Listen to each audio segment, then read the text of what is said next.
السلام علیکم۔ کراچی میں منوڑا کے ساحل پر 2 خواتین سمیت 4 افراد ڈوب کر جاں بحق، لاشیں گھر آنے پر کوہرام مچ گیا۔ نماز جنازہ میں رکعت آمیز مناظر دیکھنے میں آئے۔ کیا آپ حالات حاضرہ سے آگاہی حاصل کرنا چاہتے ہیں؟ خبر کے پیچھے چھپے اصل حقائق جاننا چاہتے ہیں تو ابھی سبسکرائب کیجئے جلمل پاکستان کو اور ساتھ ہی گھنٹی کے نشان پر کلک کر دیں۔ آپ کو بتاتے چلیں کہ کراچی کے ساحلی مقام منوڑا میں تفریح کے لیے جانے والی ایک ہی خاندان کے 4 افراد ڈوب گئے۔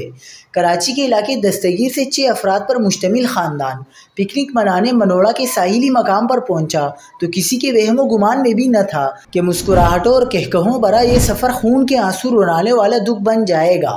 پورا خاندان سمندر میں نہانے کا لطف اٹھا رہا تھا کہ موت کی موج 2 بہنوں، ایک بھائی اور بہنوئی کو بہا کر لے گئی۔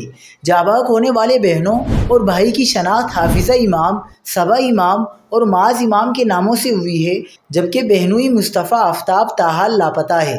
افسوسناک واقعہ ہٹ نمبر 65 اور 67 کے درمیان پیش آیا۔ نماز جنازہ کے موقع پر انتہائی رکعت آمیز مناظر دیکھنے میں آئے۔